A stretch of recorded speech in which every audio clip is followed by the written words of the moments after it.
पूरे परिवार के सामने इनडायरेक्टली साहिबा कह देगी ये सब क्या है गैरी भाई? को चोर। ये गरीबों की तरह मिट्टी के बर्तनों में खाना क्यों बनाया भाई?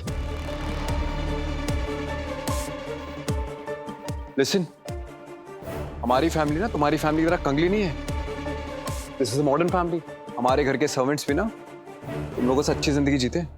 अनिल राव में क्या चल रहा है? ये चोर बाजार के बर्तनों में हम खाना खाएंगे?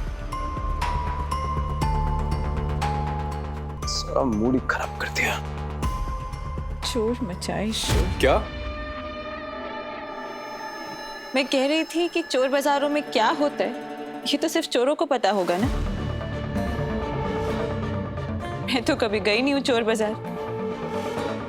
और रही बात इन बर्तनों की, तो ऐसा इसीलिए क्योंकि बैसाखी का खाना शुद्ध तरीके से तैयार किया जाता है, इसलिए रोज यूज होने वाले बर्तनों का इस्तेमाल मैंने नहीं किया। और मिट्टी के बर्तनों में बने खाने का स्वाद ही कुछ अलग होता है। साहिबा करेगी चुपके आप सब से लोग गैरी जब को खाएंगे ना, वॉर्न कि आपको कहीं समझ में झूठ आएगा कि सामने मैं ना आ क्या कह जाए।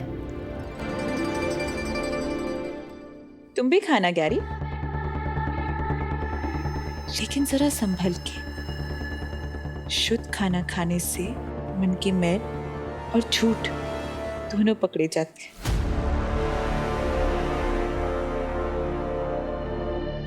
देखो, तुम्हारी ये मनमानी नहीं चलेगी यहाँ पर। तुम्हारा ये संस्कारी बन के दिखाने का ढोंग, इसका कोई असर नहीं होगा किसी पर भी। इसलिए प्लीज ये कोशिश करना भी बंद कर दो। एग्जैक्टली। जब अंगद तुम्हें अपनी वोटी मानता ही नहीं, तो ये सब दिखावा करने की जरूरत ही क्या है?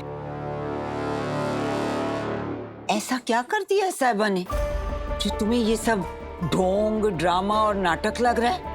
विसाखी के दिन घर में परिवार की बहू बेटियां ही खाना बनाती हैं, बल्कि हमारे घर में तो बैसाखी पे घर के मर्द खाना बनाते हैं। सभी घर वालों के सामने बीवी बचाएंगी अंगद के तानों से साहिबा को।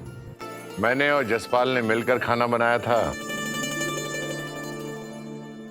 और मनवीर, अंगद उस दिन खुद साहिबा के साथ उसके घर पग फेरे की रस्म निभाने गया था। फिर तू ऐसे क्यों कह रही है कि वो साहिबा को अपनी वोटी नहीं मानता? बेबे, पग फेरे पर मैं इसके घर गया था, इसका मतलब ये थोड़ी ना कि ये अपनी मनमानी करने लग जाएगी। इस घर के कुछ नियम कायदे कानून है। ये लड़की उन सब कायदों को ऐसी बदल तो नहीं सकती ना। ये किचन में ऐसी कैसे चली गई? मैं कहाँ जा सकती हूँ, कहाँ नहीं, मुझे क्या करना है और क्या करने की पाबंदी है, ये सब तुम तय नहीं करोगे अंगद।